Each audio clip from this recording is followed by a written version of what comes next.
आज हम BA part second year की छात्राओं हेतु आज का जो प्रकरण है रीति मुक्त काव्य धारा के बारे में हमने पिछले वीडियो में भी चर्चा की थी, जिसमें रीति मुक्त काव्य के प्रमुख कवियों की चर्चा को आज हम आगे बढ़ाते हुए पिछले वीडियो में रीति मुक्त काव्य धारा के बारे में चर्चा की थी, जिसमें रीति मुक्त काव्य धारा के प्रमुख कवियों में घनानंद का हमने जिक्र किया था, चर्चा की थी। आज हम उस चर्चा को आगे बढ़ाते हैं। दूसरा जो रीति मुक्त काव्य धारा का कवि है उसमें आलम प्रमुख कवि है। आलम के बारे में आज हम चर्चा करेंगे। बीए पार्ट सेकेंड ईयर की छात्राओं को इस वीडियो से काफ़ी लाभ मिलेगा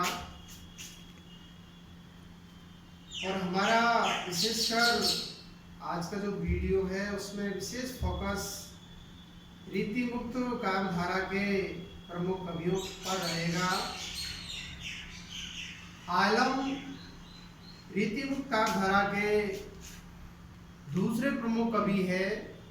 वैसे रीति मुक्त काव्य धारा के कवियों में आलम, बोधा, ठाकुर, घनानंद, रुद्रदेव का नाम लिया जाता है। यही प्रसिद्ध कवि माने जाते हैं। आलम के बारे में जानकारी इस प्रकार है। आलम जाति के ब्राह्मण थे, किंतु अपनी प्रेयसी, इनकी प्रेयसी प्रेम का शेख थी। शेख दरअसल में मुसलमान थी। इस कारण से आलम भी मुसलमान हो गए थे। इनका कविता काल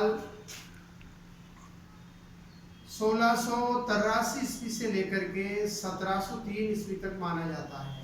आलम का काव्य ही नहीं, जीवन भी स्वच्छंद और मुक्त था। स्वतंत्र और किसी परपाटी में ये बंधे हुए नहीं थे। शेख नामक रंगरेजन के प्रेम में पड़कर उससे उन्होंने विवाह कर लिया, शादी कर ली। शेख स्वयं सुकवियत्री थी, अच्छी कवियत्री थी। आलम औरंगजेब के पुत्र मुअज्जम के आश्रय में रहते थे। जैसे देखा जाए तो सभी रीति काल के जो कवि हैं वो दरबारी कवि माने जाते हैं। कुछ कवि ऐसे थे जिन्होंने किसी राजा का आश्रय स्वीकार नहीं किया, लेकिन 90% जो कवि थे रीतिकालीन साहित्य के अंदर, रीतिकालीन काल के अंदर, वो सब दरबारी थे। तो मुअज्जम, औरंगजेब के पुत्र मुअज्जम के आश्रय में रहते थे। इनकी कविताओं का संग्रह आलम के लिए है। इन्होंने श्रृंगार संबंधी अनेक उक्तियां प्रकट की है, लिखी है श्रृंगार की। भाषा भी उनकी परिमार्जित और सुव्यवस्थित थी। उनकी कविता अर्थात रचना से एक उदाहरण देखिए। जाथल कीन बिहार अनेकन, ताथल काकी बैठी चुन्यो करे।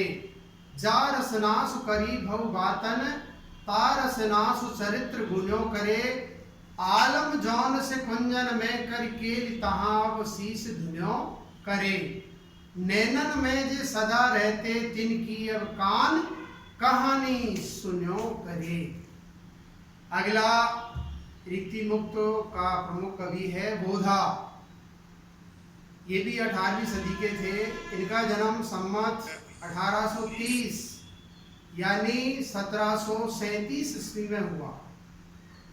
1837 ईस्वी में इनका जन्म हुआ था। बचपन में इनका नाम बुद्धसेन था।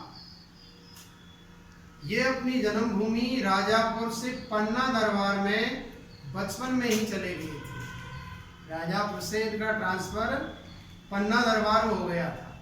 पन्ना दरबार, पन्ना के जो राजा थे उनके दरबार में ये चले गए।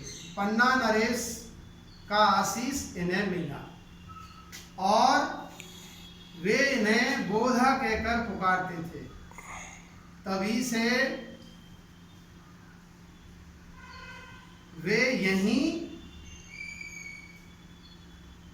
रहते थे और बोधा ही इनका नाम प्रसिद्ध हो गया। कहते हैं इनका सुबान नामक वैश्या से प्रेम हो गया था। महाराज ने क्रोध में आकर इन्हें दरबार से निकाल दिया। दरबार से निकालने के बाद 6 महीने के पश्चात दरबार में आने पर इन्होंने महाराज को अपनी पद रचना सुनाई। वापस आ गए 6 महीने बाद में।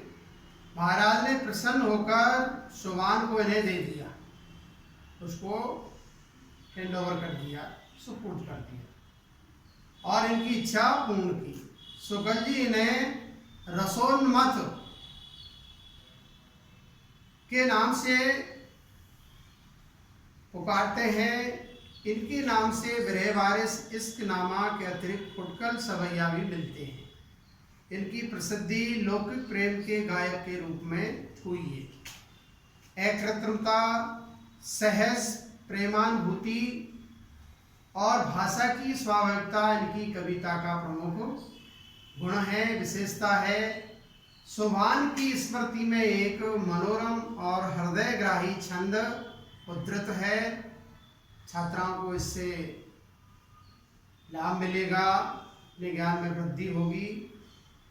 एक सुबानन के आनन पे कुर्बान जहां लग रूप जहां को, कईयो सत ऋतु की पदवी लुटिए लख के मुस्काहट ताको, शोक जरा गुजरान जहां कभी बोध जहां उजरान तहां को, जान मिले तो जहान मिले नहीं जान मिले तो जहान कहाँ को। और अगले वीडियो में हम चर्चा करेंगे नीति मुक्त काव्यधारा के प्रमुख कवियों के बारे में, जैसे ठाकुर, दुर्जदेव आदि। आज इतना ही।